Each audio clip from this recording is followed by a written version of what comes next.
Buon pomeriggio e buon ascolto a tutte le ascoltatrici e a tutti gli ascoltatori dello spazio più in collaborazione col SINAP del venerdì pomeriggio. Oggi, visto che abbiamo un po' di complicazioni tecniche, dovevo avere con me i due co-conduttori, invece, dato che abbiamo una linea sola, c'ho solamente con me un conduttore alla volta. Se il primo co-conduttore, che è Antonio Fellone, il mitico segretario generale aggiunto del SINAP, del Sindacato Nazionale Autonomo della Polizia Penitenziaria, eh, quando avrà terminato gli argomenti, poi daremo la voce a Federico, così siamo rimasti d'accordo. Perciò Antonio Fellone, buongiorno e benvenuto nella nostra trasmissione del venerdì pomeriggio. Buongiorno a tutti, grazie sempre a Radio Libertà per lo spazio che dedica alla Polizia Penitenziaria Mondo Carcere, ciao a te Mimmo, grazie a Sveva. Volevo chiedervi, do un'informazione di servizio, forse ho risolto, possiamo provare a collegarmi Con Teams? posso provare a collegarmi con Teams, così facciamo intervenire anche Federico, no? Vabbè, facciamo la prova? Va bene. Facciamo la prova subito? Vabbè, Certo, insomma, comunque assolutamente sì. oggi, mentre la mia brava regista fa i suoi vari tentativi tecnici, io comincio con una cosa, però devo prendere un giornale e ce l'ho nello zaino, perdonatemi.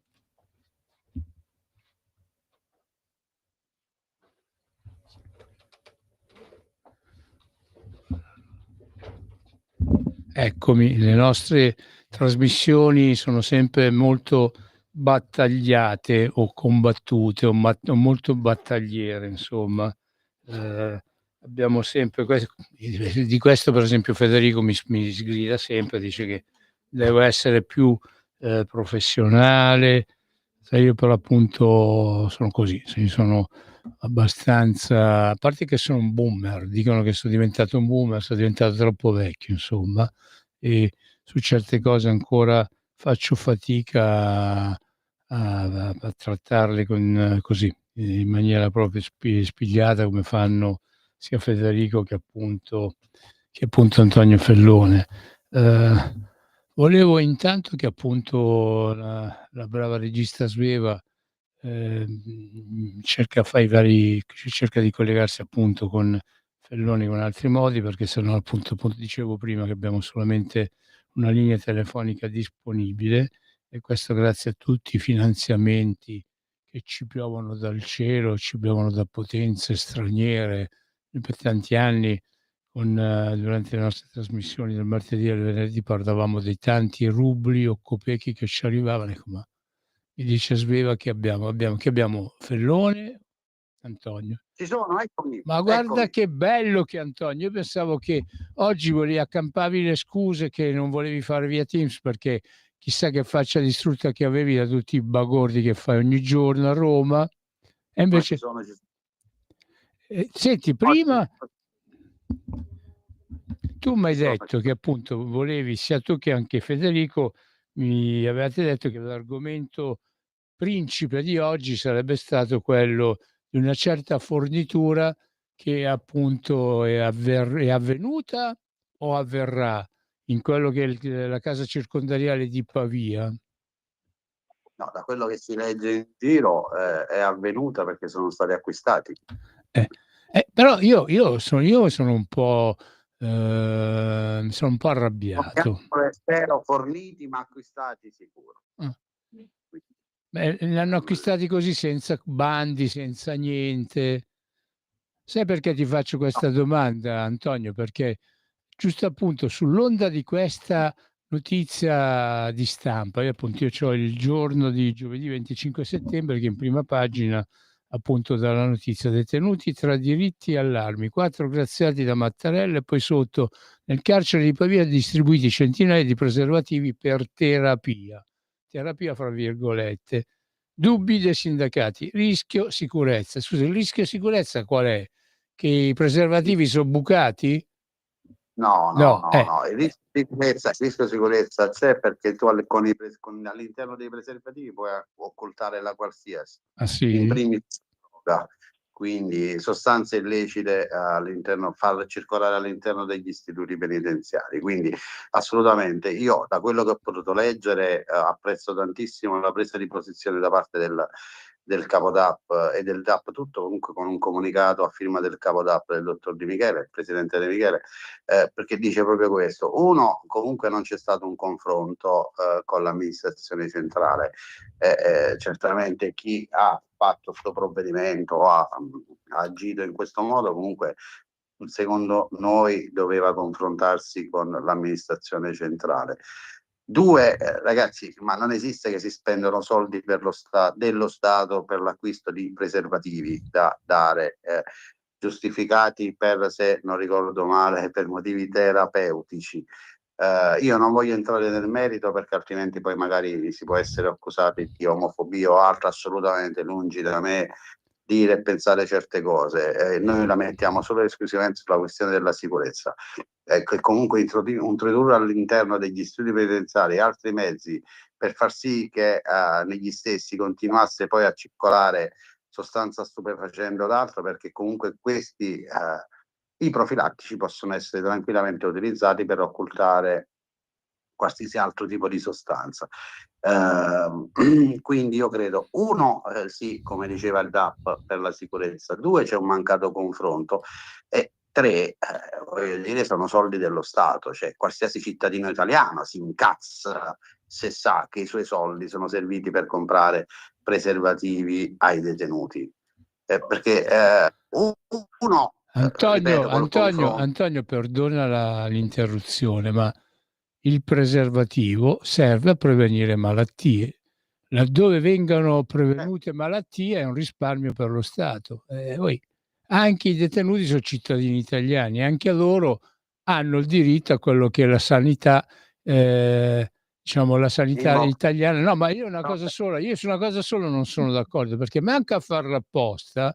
L'altro ieri mi è arrivata la chiamata di un'azienda che m'ha detto: "Scusatemi, visto che voi fate, dice, visto che tu fai le trasmissioni col Sinape da un sacco di tempo, noi siamo un'azienda che li produce". Oh, cioè fare i ba io c'ho un'azienda per le mani che vende sicuramente preservativi sicuri che non sono bucati, no, perché rispedisco, rispedisco al mittente la proposta perché non mi interessa, ma mica però io credo che non si possa pensare minimamente che lo Stato si debba accollare un'ulteriore spesa, perché comunque io credo che sì, hai ragione che la sanità è pubblica, ma certamente non ci sono distributori di preservativi gratis per il territorio nazionale, quindi la prevenzione è sempre a carico del cittadino, no? Se parliamo in questo caso, eh, quindi se tu proprio questo è un problema tuo, io non devo tirare fuori soldi dalla mia tasca per garantirti la prevenzione,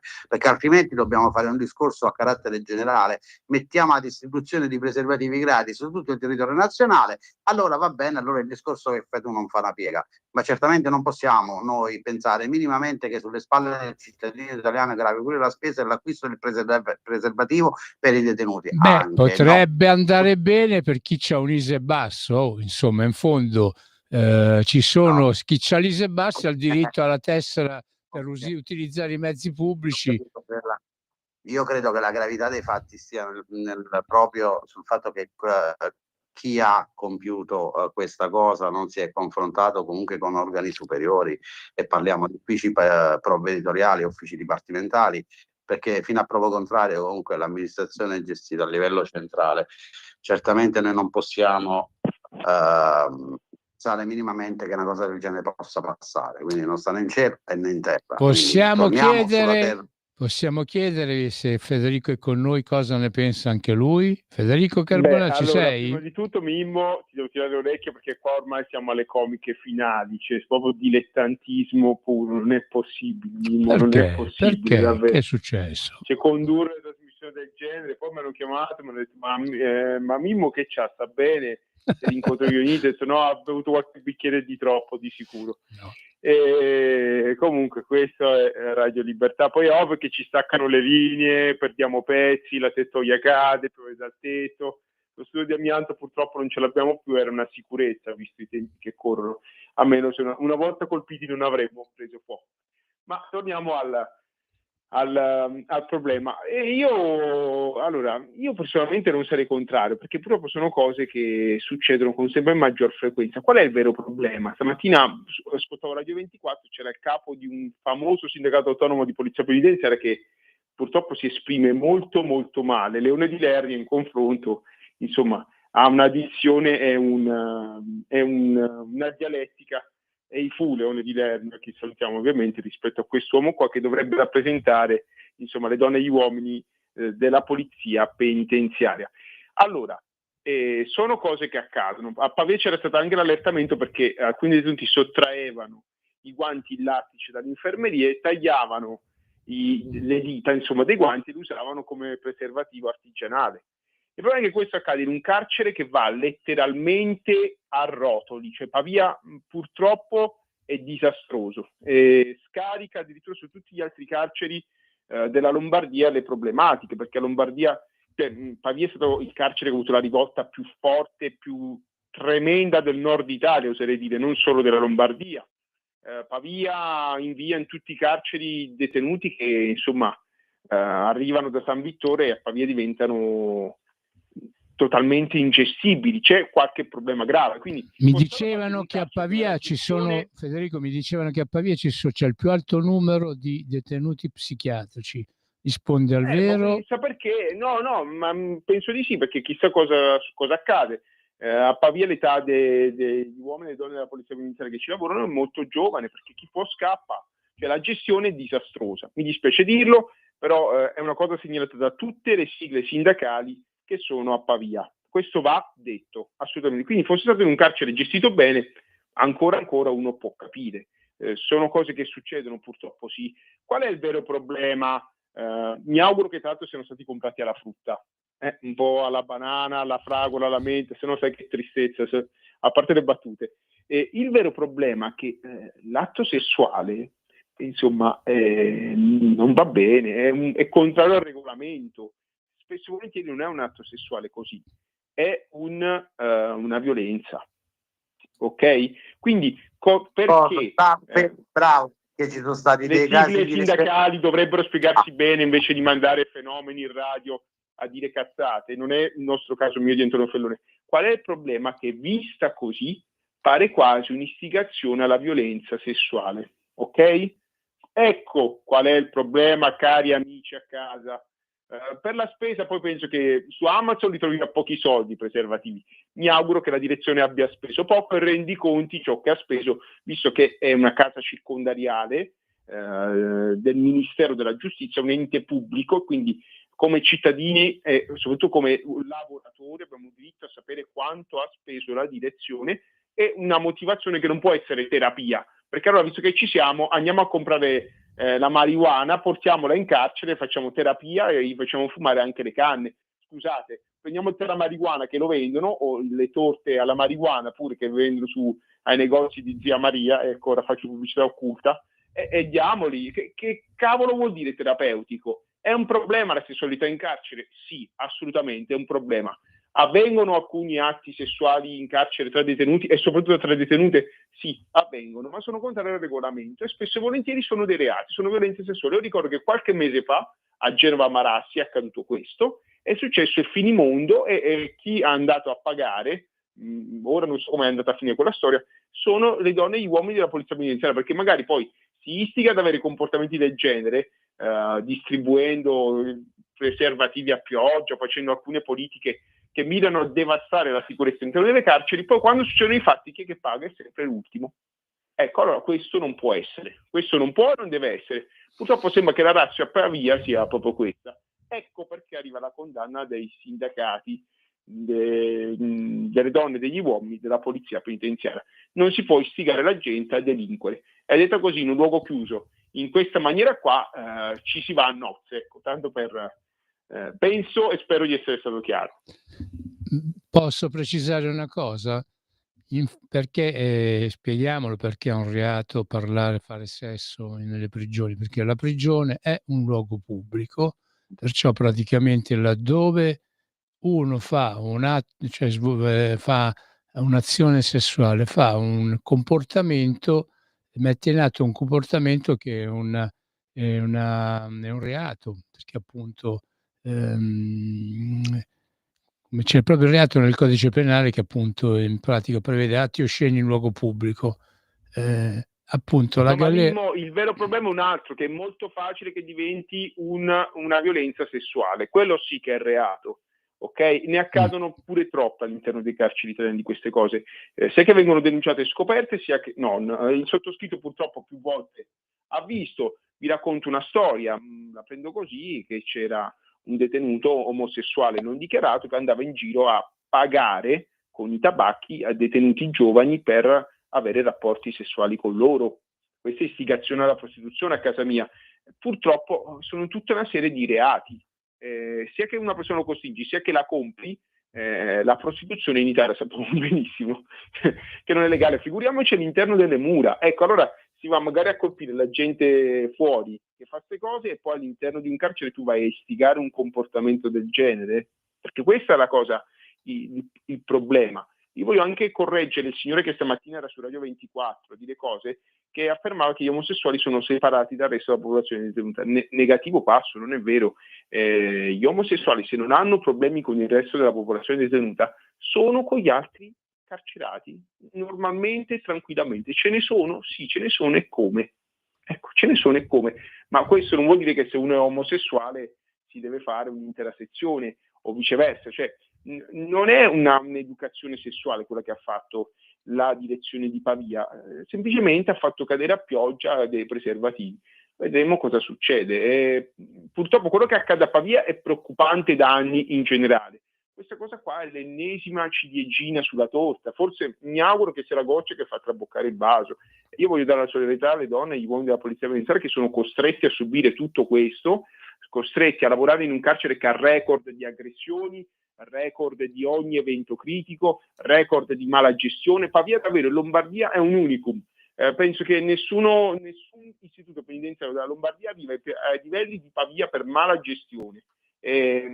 Sono davvero basito perché è l'ennesima goccia in un vaso di disastro, di completo disastro, e mi auguro che a Roma qualcuno si svegli, quantomeno so che il Ministero ha chiesto le motivazioni serie, che non sono terapia, perché non sono come da masticare o pasticche che già vengono insomma distribuite a pioggia. È una cosa che ha un significato e grave. questo ti riferisce alle terapie che vengono somministrate a tossici oppure persone detenute con problemi psichiatrici che praticamente... No, Mimmo, tu... no.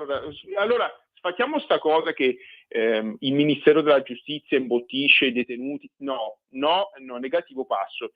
Io non l'ho Intanto dal detto Ministero questo, ho della detto però Giustizia è la danno la sanità giusta... no, però si legge sulla stampa, si legge. Poi tu sei una persona che va a leggere molte cavolate che vengono scritte, e la colpa del sindacato della polizia penitenziaria sta nel SINAP, che forse è uno dei pochi, se non l'unico, a saper comunicare abbastanza chiaramente e non spiegare alle persone che vivono fuori quello che accade all'interno. Sono i diretti interessati a chiedere terapie in continuazioni sempre più forti, purtroppo. Sono i diretti interessati. Ok, una volta c'era la regola in galera che se sei un uomo non prendi la terapia. Sono pochissimi i detenuti che la terapia non la prendono più, purtroppo. La maggior parte ne diventano addirittura dipendenti e ne vogliono sempre di più, che siano psichiatrici, non psichiatrici, drogati o non drogati. Davvero sono una marea. Okay? È una cosa sbagliata, però è prescritta dalla sanità regionale di ogni regione italiana. Perché voglio ricordare che non esiste più la sanità interna del Ministero della Giustizia, e in pratica i detenuti hanno la medesima sanità che hanno le persone libere nella medesima regione. Quindi se uno vive in Lombardia ha la stessa sanità della Lombardia, se uno vive in Calabria ha la stessa sanità della Calabria, in questo caso in carcere. Va bene? Quindi vorrei invitare i giornalisti a essere un po' più attenti, e vorrei invitare le organizzazioni sindacali tutte, soprattutto quella che si vanta di essere la più grande, a essere più corretta nella comunicazione, perché i mezzi e le lauree per fare questo ce l'hanno. Poi ci tocca a noi, piccola radio, minacciata da qualsiasi cosa, che perdiamo linee, pezzi per strada, canali TV per strada, insomma a mettere i puntini sulle i e a spiegare quello che accade all'interno davvero. Antonio Fellone, vedo che ti guardi per aria, a te la parola. Ascoltavo. Ascoltavo e Federico ha pienamente ragione. Per quanto concerne il discorso delle violenze sessuali, guardate che ne accadono parecchie negli istituti penitenziari. Quando Federico prima diceva che le organizzazioni sindacali sono tenute a raccontare il vero ciò che accade all'interno degli istituti penitenziari, io tengo a sottolineare una cosa: noi come Sinappe, ma noi come Radio Libertà lo facciamo da 8 anni più o meno. Io, tu e Federico siamo l'unica radio, l'unica emittente che trasmette e parla solo e esclusivamente del mondo carcere e della polizia penitenziaria, e facciamo emergere quello che accade realmente all'interno delle mura e facciamo emergere quello che è realmente il lavoro del poliziotto penitenziario. Questo per noi deve essere un vanto. Detto ciò, tante sono le denunce sul territorio nazionale di violenze sessuali subite dai detenuti. È questo che dovrebbe emergere. Federico ha pienamente ragione. Facendo un atto del genere tu non fai altro che poi incentivare, no? Quelle che sono le violenze sessuali. E non va bene, perché sì, io prima dicevo una questione economica, perché non esiste che con i soldi pubblici si vadano a comprare i profilattici preservativi per i detenuti, ma non esiste proprio. Tu mi parlavi di sanità, sì, perfetto, però come ti dicevo prima, in giro non trovi distributori di preservativi gratis, quindi la prevenzione è un conto, l'assistenza sanitaria è altro. Non è vero che i detenuti, come diceva Federico, vengono forniti di medicinali. I detenuti spesso chiedono il triplo del medicinale che gli viene somministrato, perché tanti di loro ovviamente sono tossicodipendenti e quindi hanno questo tipo di esigenze. Come dicevo prima, poi mi taccio, concordo con Federico che è uno dei peggiori istituti, non credo solo della Lombardia, ma credo a livello nazionale, perché basta guardare i dati riguardanti alla polizia penitenziaria, a un porto di mare, arrivano e scappano subito, cioè la prima cosa che fanno dopo una settimana, 10 giorni che fanno servizio a Pavia, al primo interpello utile chiedono il trasferimento all'altra sede. E questo è un dato che deve far riflettere, no? Da un po' di tempo a questa parte. Quindi è ovvio che il Ministero e il Dipartimento faranno la loro parte, sicuramente ne sono certo. Ripeto, apprezzo il comunicato fatto da ieri dal DAP a firma del capo dipartimento, il presidente De Michele, che dice certamente, assolutamente non può essere una cosa del genere, che è attinente alla sicurezza. È un mancato coinvolgimento dei vertici dell'amministrazione, sia regionali che nazionali, quindi è stata proprio una sua, parliamo della persona che ha fatto ciò, per chi non lo sapesse, ovviamente il responsabile dell'istituto, il direttore, e il direttore dell'istituto di Pavia ha preso questa iniziativa, e poi ovviamente saranno gli organi competenti a indagare, tra virgolette, e vedere se ci sono responsabilità o meno. Certo che, ripeto, Pavia va attenzionata, perché, come ti dicevo prima, se non è il peggiore della Lombardia, ma se la gioca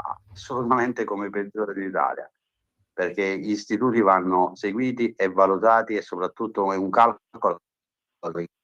Antonio, ogni tanto ti perdiamo la tua voce. Puoi provare a spostarti proprio un pochino per vedere se migliora? Perché quello che stai dicendo è molto importante. Eccomi, ti dicevo, secondo me un dato importante che deve far riflettere quando tu validi un istituto è quello proprio, quando questo istituto diventa un porto di mare, cioè che i poliziotti arrivano e la prima cosa che fanno, corrono in segreteria a partecipare al primo interpello possibile e vogliono scappare, e questo è un sinonimo di pessima gestione. E quindi, siccome che questa cosa noi come Sinappe, ma io credo anche altre organizzazioni, l'abbiamo evidenziata da un po', e spero, mi auguro, il mio auspicio è che comunque un intervento venga fatto quanto prima, perché ce lo chiedono comunque i poliziotti che lavorano a Pavia, ma Pavia come istituto merita rispetto. Quindi secondo me alcune cose vanno riviste, vanno fatti i dovuti accertamenti e prese delle dovute decisioni, perché poi a un certo punto ognuno si deve assumere delle responsabilità. E ripeto, io sono assolutamente contrariato rispetto a quello che è accaduto, assolutamente, e te l'ho pure specificato prima, sia per una questione di sicurezza, sia per una questione di economicità dello Stato.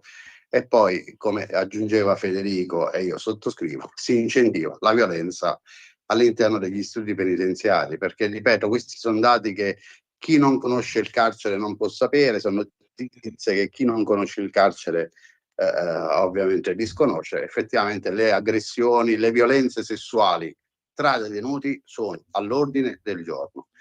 Facendo una cosa del genere tu le incentivi, ma assolutamente, ma non scherziamo, non sta né in cielo né in terra una cosa del genere. Peggio, le istiga.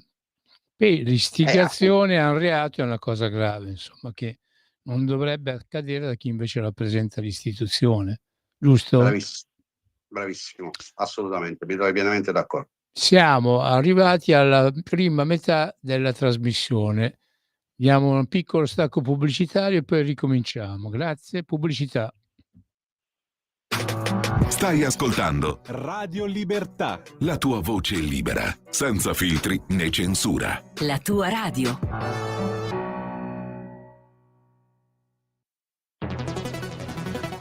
Ogni giorno migliaia di notizie ci raccontano i fatti che accadono in Italia e ogni giorno c'è una voce fuori dal coro. Quotidiano di Sicilia, il quotidiano d'Italia, l'informazione che ribalta i luoghi comuni, una vera visione dei fatti. L'Italia vista da sud. Ogni siciliano che vive in Italia e nel mondo è una risorsa, è protagonista della crescita della nostra nazione. Dai forza alla crescita della nostra isola, abbonandoti al QDS digitale più archivio a soli 99 euro annuo. Quotidiano di Sicilia, il quotidiano d'Italia, una scelta di valore. stai ascoltando Radio Libertà, la tua voce libera, senza filtri né censure, la tua radio.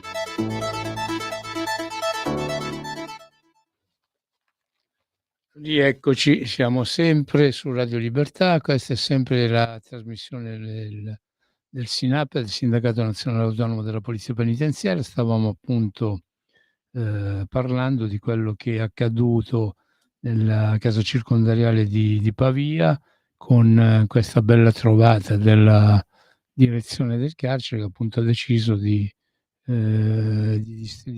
comprare e forse distribuire preservativi ai detenuti. Ma qualcosa, stando appunto sia ad Antonio Fellone che a Federico, è una sorta di istigazione alla violenza alle violenze sessuali che spesso e volentieri avvengono in prigione, insomma. Pensa se appunto, Antonio, voglio riprenderti un attimino, pensa se però se venissero distribuiti gratis in tutte le regioni italiane sarebbe un'istigazione allora per tutte le varie violenze che avvengono, perché anche fuori non è che si scherza. No, l'incidenza è molto minore fuori. No, non scherziamo. Allora, la distribuzione all'esterno potrebbe essere una cosa utile soprattutto verso i giovani, e qui mi trovi pienamente d'accordo, ma certamente non è un'istigazione alla violenza.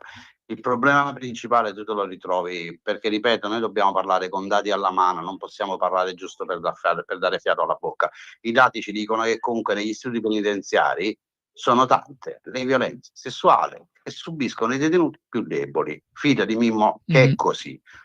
Quindi, poi ripeto, se noi vogliamo parlare di prevenzione, la prevenzione, il detenuto se la paga, se proprio ci tiene a fare certe cose, ok? Lo Stato italiano non ti deve garantire anche la prevenzione, quindi ti deve passare i preservativi perché tu devi fare i porci comodi tuoi. Per passatemi il termine, scusatemi, ma sta cosa a me fa incazzare. Non esiste proprio una cosa del genere.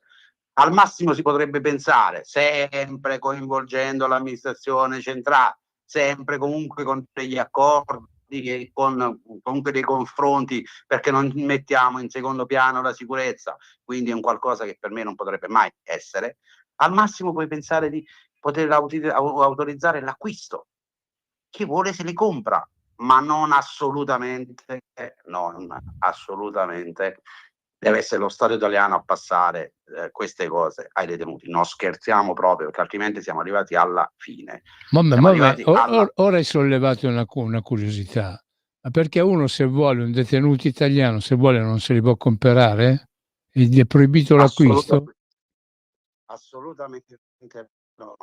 non è che è proibito l'acquisto, non è proprio previsto nella lista spese, perché sì? per chi non lo sa, all'interno degli istituti penitenziari c'è l'ufficio sopravvitto, l'ufficio sopravvitto dove c'è una lista di beni che tu puoi comprare, più tanti sono alimentari e per la cura della persona, però certamente all'interno non c'è previsione per profilattici o altro, si trova pasta, sugo, Perché uno beni alimentari. uno non può fare una domandina, allora per dire uno non può comprare né preservativi, La domandina la fai per acquistare pane, cioè per acquistare pasta, sugo, spazzolino da denti, dentifricio, per le cose che servono a cura della... I tabacchi soprattutto, no? Perché il tabagismo va alla grande nelle case. Comunque l'amministrazione tramite il sopravvitto mette a disposizione, però se le acquista il detenuto.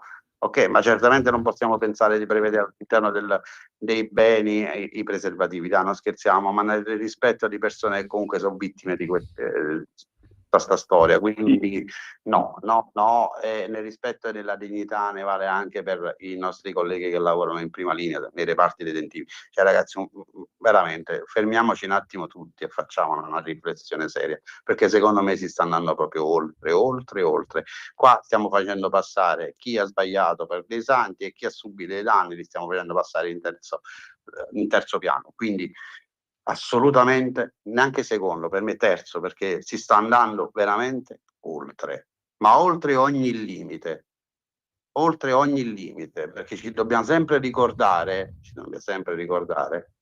che questi signori che stanno scontando una pena non sono in vacanza, non sono tantomeno in un albergo o possono fare i comodi loro.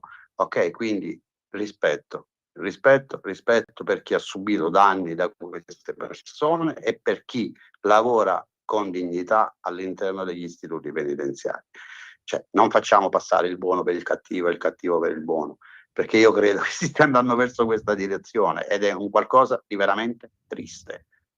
Ok? Ognuno al suo posto, basta andare oltre. Va garantito l'articolo 27 della Costituzione, punto. Il resto è fuffa. E quello che è accaduto a Pavia, per me, io parlo come Antonio Fellone e me ne assumo le responsabilità, è di una gravità assoluta. E le motivazioni le ho dette prima e le ripeto adesso.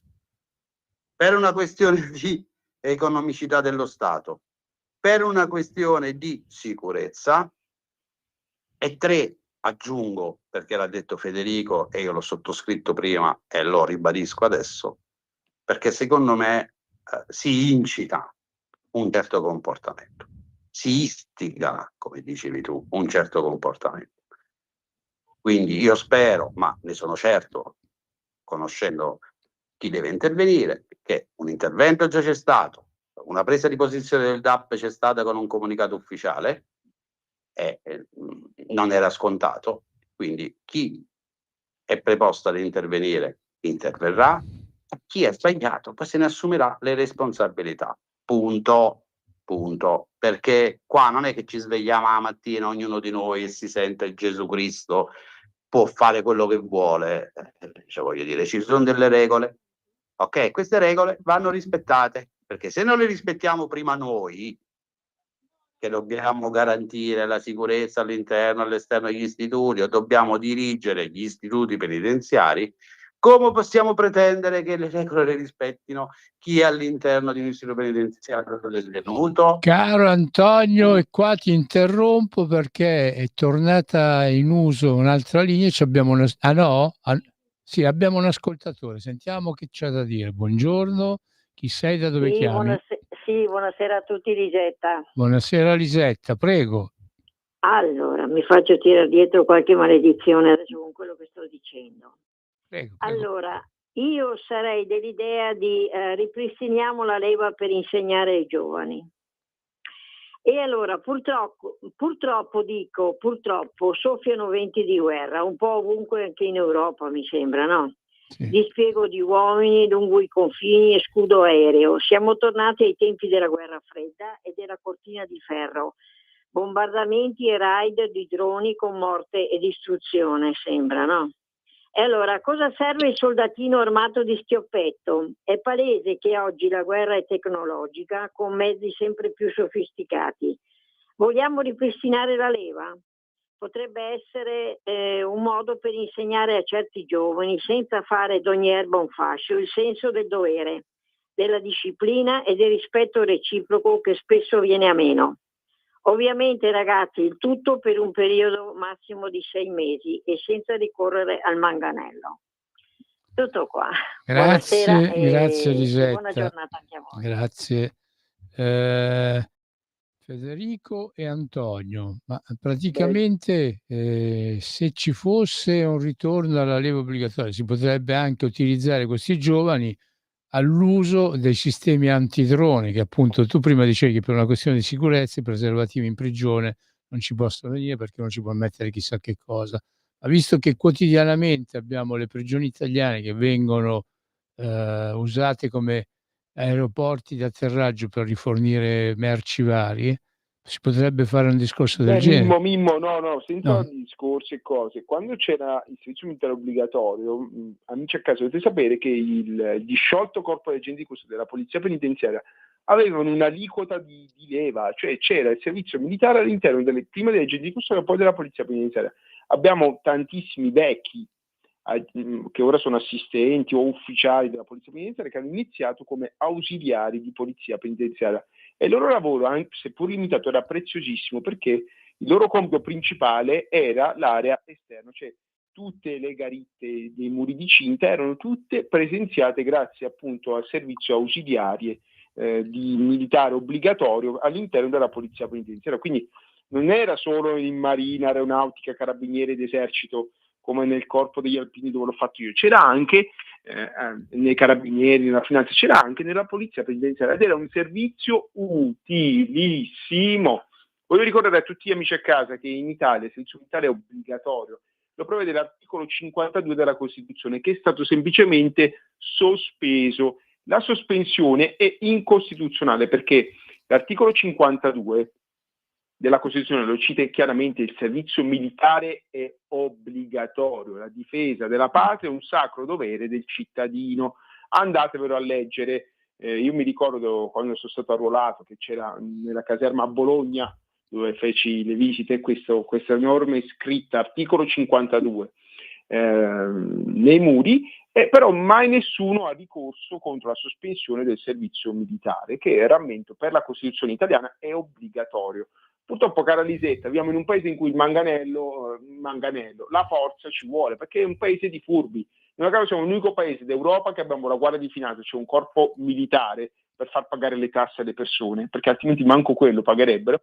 E non puoi dire: ragazzi, se volete venite. Il servizio militare prevede l'obbligatorietà, cioè ti vengono a prendere a casa e tu vai a fare il servizio militare. Le cose naif, certo. Ecco, se vuoi difendere la patria, le istituzioni, non puoi essere mollo, ecco, perché il nemico, l'avversario non è gentile, non è che hanno i proiettili di gomma, i proiettili hanno il piombo. C'era un'altra frase che diceva: il sudore risparmia il sangue. Ecco, è un esercito, un esercizio che va tenuto, e faceva bene i nostri giovani perché uscivano di casa. Quei 6 mesi, quell'anno o un anno e mezzo o 2, perché una volta se ne facevano 2, dove si usciva di casa, era un servizio preziosissimo alla patria. Lo Stato riusciva a formare camionisti, un sacco di figure tecniche, cioè molti autisti dei pullman e dei tram e dei treni erano ex militari. L'Italia aveva i migliori piloti di aerei civili perché erano ex militari dell'aeronautica, e tra i tanti servizi positivi che aveva era quello di formare anche una classe di persone che poi andavano a lavorare nelle forze dell'ordine già preparate e formate. Ecco, Antonio Fellone lo dice spesso e volentieri che le nuove leve sono quello che sono. Ecco, con il servizio militare finché c'è stato questo non accadeva molto di meno. Serve a inquadrare e a dare un servizio positivo a tutta la collettività. Tra l'altro noi abbiamo la fortuna che c'è un certo direttore a vita di Radio Libertà, nonché ministro delle infrastrutture dei trasporti, nonché capo della Lega, che la pensa come noi. Quindi Lisetta, qua sfondi una porta aperta. Mi auguro che il governo de destra, si ricorda di fare il governo di destra per una volta, e quindi vada a modificare la legge che sospende il servizio militare, ma per il bene del paese, perché ne abbiamo bisogno. Di questo passo resteremo senza camionisti, senza ferrovieri, senza piloti dell'aeronautica, cioè degli aerei che mancano un sacco, e poi con le carceri dove entrano i droni, perché non c'è più personale da mettere sui muri di cinta a fare vigilanza. Quindi è una cosa di cui il paese ha la necessità assoluta. Rimettete anche un sacco di cose. Oggi più che mai serve questo servizio. Abbiamo una classe di giovani purtroppo che è quello che è, quindi qua si va a nozze. Penso che non costi nemmeno tanto. In più, a quanto pare ce lo chiede pure la NATO, l'Europa deve avere delle forze armate pronte. Io fossi il governo ci penserei seriamente. Che ne pensi, Antonio? Vabbè, mi trovi pienamente d'accordo, semplicemente perché stiamo andando in una direzione di non ritorno. Veramente la situazione dei giovani di oggi veramente è preoccupante perché non c'è più il ragazzo di una volta. Il ragazzo prima, dopo il servizio militare, usciva da lì inquadrato. Oggi con il fatto che non c'è più il servizio militare, il fatto che comunque sta tecnologia ha fatto passi da giganti, quindi su tutti i cellulari dipendente, cioè, questi non vivono più, Mimmo, veramente non vivono più. E poi vedi delle cose che prima non vedevi. Oggi con questa tecnologia, con questi cellulari, con queste applicazioni, la gente si è rimbambita, e soprattutto i giovani, non c'è più l'armonia, ma non c'è più la serietà di una volta.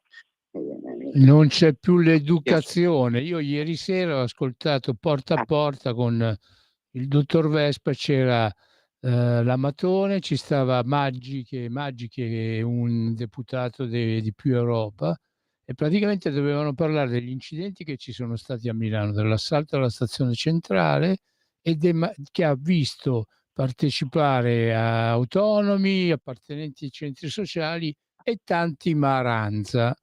Alla fine, invece che parlare dei Maranza che si erano uniti agli autonomi, che praticamente sono stati anche utilizzati per sfondare, per fare opera di violenza su chi invece era preposta all'ordine pubblico, alla fine si sono andati, Maggi di Più Europa è andato a parlare di quanta gente sta carcerata in galera e che è costretta a dormire per terra, ed è stato smentito in diretta televisiva su Porta a Porta appunto da un funzionario che dice che non era vero, che nel carcere dove mi ricordo se parlavano del carcere di Marassi o di non so quale altro carcere, invece ogni detenuto aveva il suo letto, il suo materasso. Cioè, invece di parlare appunto dell'educazione dei giovani, fanno facile demagogia. È bravo, ma questo è quello che ti deve far riflettere, quello che noi diciamo da sempre, perché certa gente si permette di parlare disconoscendo del tutto quello che è la realtà delle carceri italiane. Poi, come dicevi giustamente tu, se noi dobbiamo parlare di educazione, mi trovi pienamente d'accordo, perché i giovani di oggi l'educazione non sanno manco dove sta ad abitare, non tutti fortunatamente, però la stragrande maggioranza. E poi accadono situazioni spiacevoli sui territori, perché se noi parliamo di Milano, parliamo di Milano, va bene.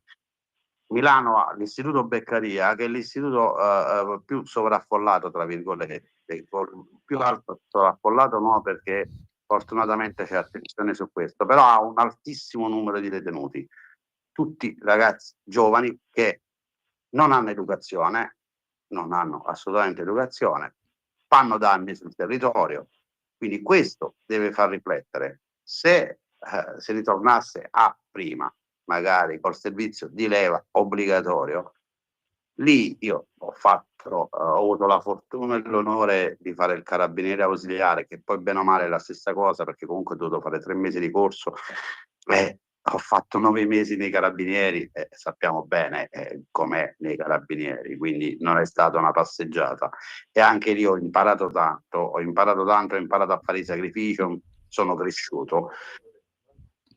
Questo ti serve poi per il futuro, ma oggi purtroppo, ai noi, i giovani hanno tutto e subito.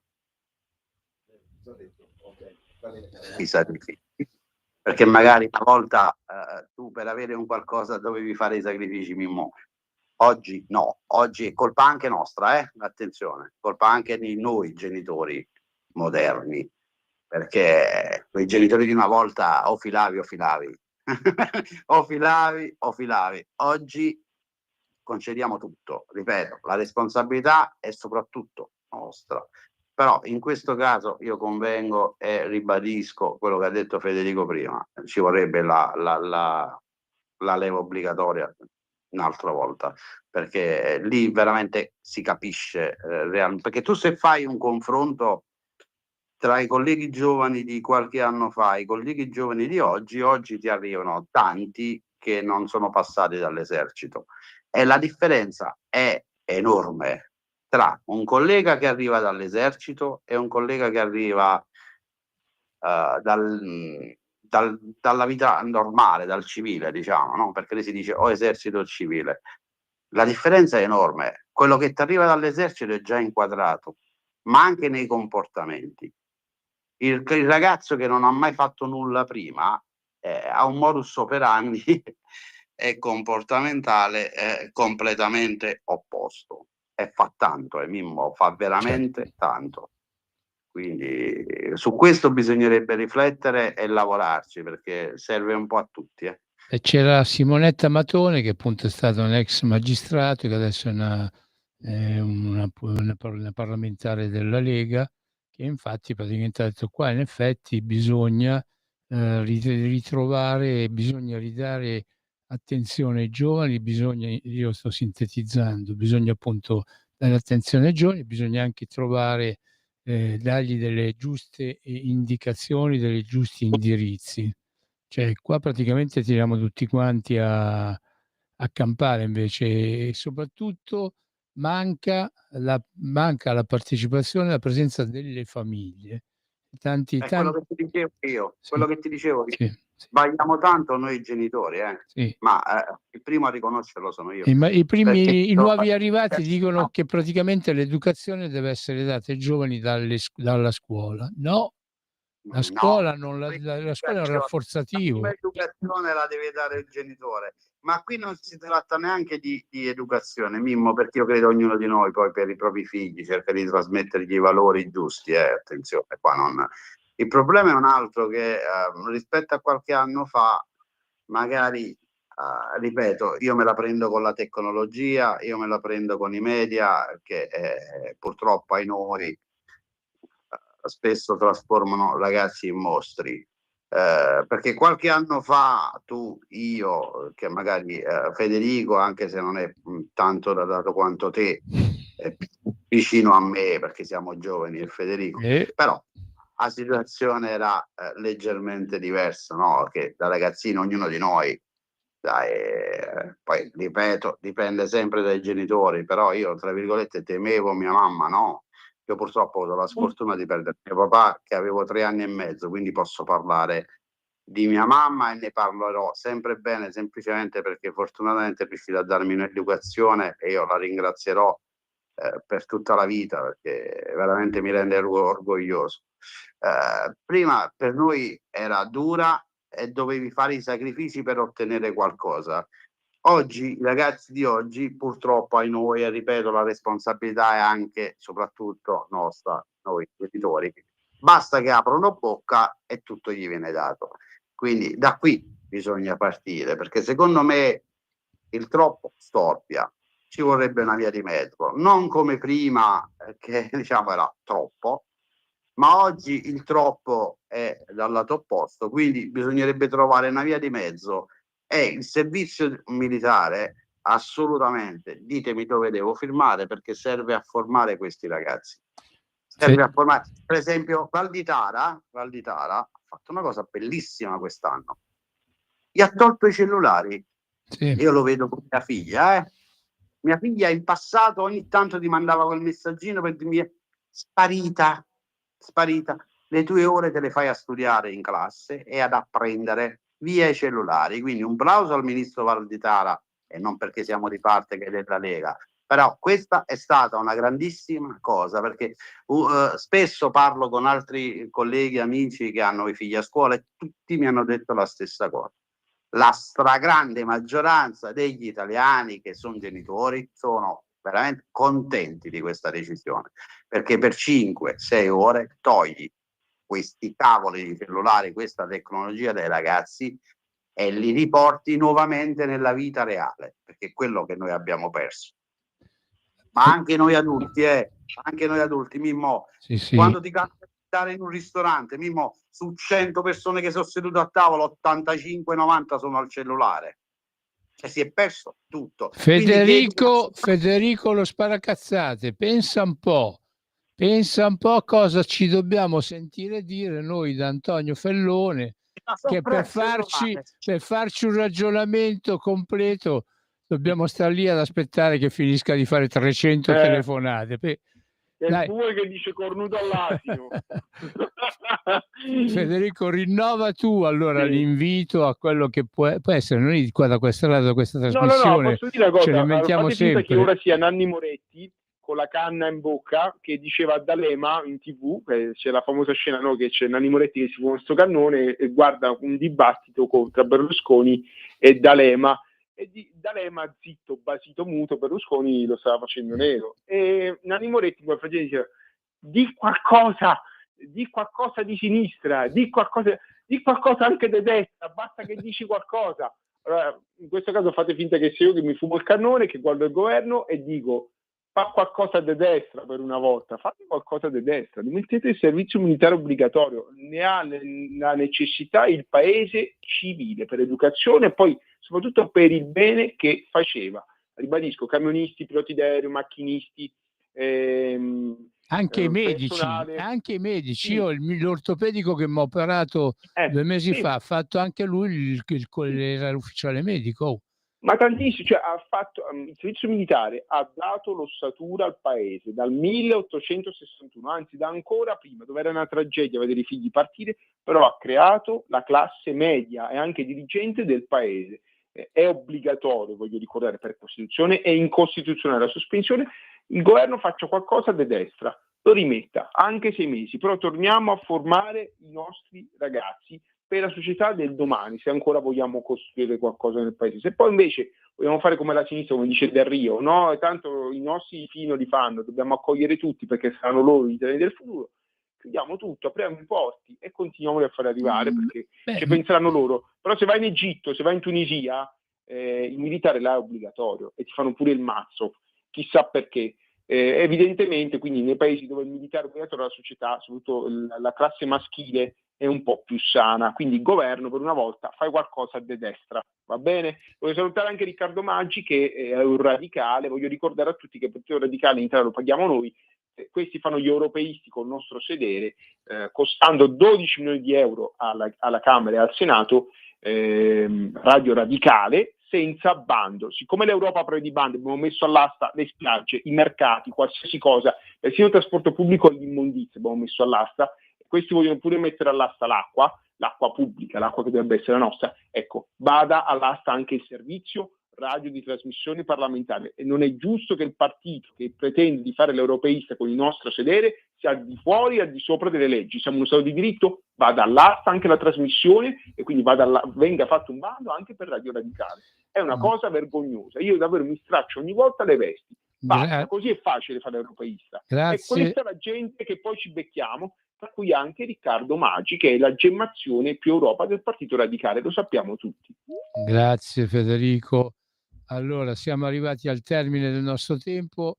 Facciamo fare la chiusura, come al solito, al nostro Antonio. Vai Antonio.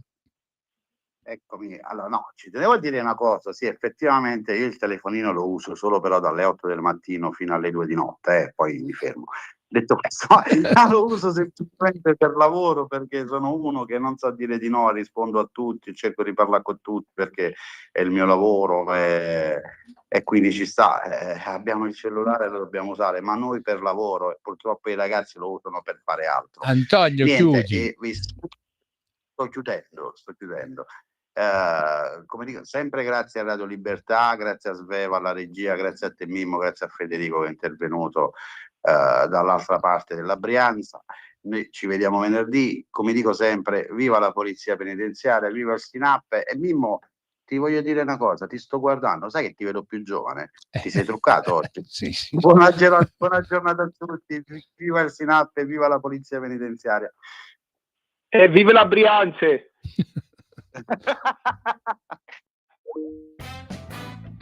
Avete ascoltato Spazio P.